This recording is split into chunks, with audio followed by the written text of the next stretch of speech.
දෙදරුනේ x ධන y සමානයි 47 නම් x සමානයි උත්තරේ 88. ප්‍රශ්න තියනවද? right අපි යනවා ඊළඟ ප්‍රශ්නෙට.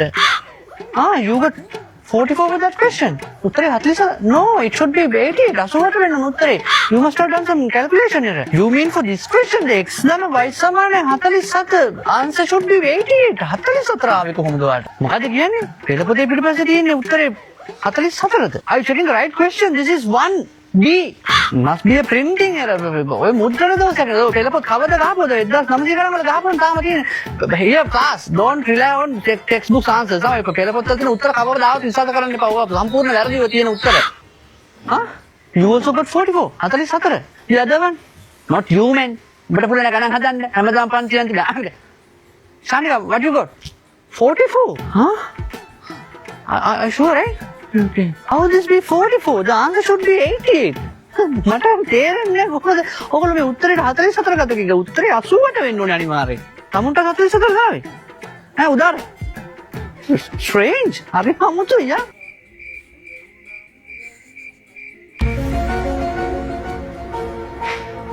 X කරනවා y බිඳුවේ පිළිබිඹු 34 අට ඇත්තටම සමාවෙන් ළමයි මේක මගේ අතින් වෙච්ච සුළු වැරද්දක්. නමුත් මම මේක ආයි නිවැරදි කරගන්න ඕනේ. ඕගොල්ලෝ ඉතුරු ගණන් ටික පට් ගාලා හදාගෙන 34 වෙන්න පුළුවන් 80. මොකද කතා කරන්නේ? ඔබට මම කිව්වනේ කට වහගෙන ඉතුරු ගණන් ටික හදපළා කියලා. හරි. ගානක් හැදුවා, වැරදුනා. මම මේ වැරද්ද මේ නිවැරදි කරගන්න උත්සාහ කරනවා නේ. I just made a mistake.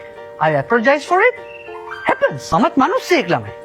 I'm not a computer. I'm calculator එකක් නෙවෙයි. Calculator එකක් computer එකක් නෙවෙයි. Seriously class. In my 17 years of teaching career, this might be the very first time which I've made a mistake in class. අපි අවුරුදු 17කම ගුරු ජීවිතේ මේ වැරද්දක් ගානක් වැරදුනාම ඒක තමුන්ලා හින්දා උනේ. Disappointed and I'm so beyond embarrassed. මම හොඳටම කලකිරලා ඉන්නේ. ඒක මේ ප්‍රශ්නේ වරද්දපු හින්දා නෙවෙයි ළමයි.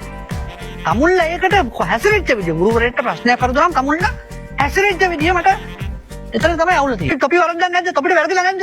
තොපිලා ගණන් පේපර් එක ගත්තා මුළු පේපරේම වැරදි. යකෝ තොපේ පේපරේම වැරදි. තොපේ ප්‍රශ්න පත්‍ර වල නම නේ විභාගම් කියන ප්‍රශ්න උත්තර දෙමු. ප්‍රශ්න උත්තරේ අංකෙ මොකද්ද කියලා දාලා නැහැ. ඒවා කැන්සල් වල ලියලා සමහරු කෙල ගාලා මකලා හිල් හැදිලා ඒව බලනකොට තොපි මට ගානක් දෙන්න ඕනේ. තොපිට වැරදුනම මම hina වෙනවද?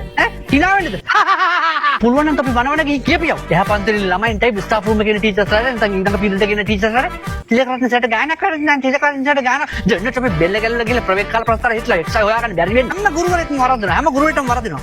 කවුද කිව්වේ වරද්දන්නේ නැති ගුරුවරු වෙන්නේ? අඩු ගන්න මම ඒක පිළිගත්තා. සමහර ගුරුවරයා කෝ වැරද්ද කළා ඒක තොපේ පිට දානවා තොපි දන්නේ නැහැ. අතර එනවා අපිට hina වෙන්නේ. ජ්‍යාමිතික සරල රේඛා ගස් බල්ලෝ. මට කියපියව දැන් තොපි ගණන් කීයක් හදුවද?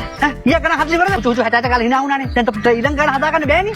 මෙහෙම කරපියව. ඔය ගණන් ඕක තියෙන ගණන් දෙකත් හදලා හෙටේදී සම්පූර්ණ ගණන් 10ම හදන් වල. 10ම නෙවෙයි. ඊළඟ chapter එකේ තියෙන ගණන් 20යි ඔක්කොම ගණන් 30ක් හදන් එනෝනේ. එකෙක් හරි ගණන් 30 හදන් ආවේ නැත්තම් අන්න බලාගෙන ඉව මම තොපිට කරන වැඩේ. ගණන් 30ම තොපි හෙට හදන් ආවේ නැත්තම් if I don't see the third sums tomorrow no I will fail the entire class. period එක ඉවරයි. වාඩියව. හරි thank you. යයි thank you මට.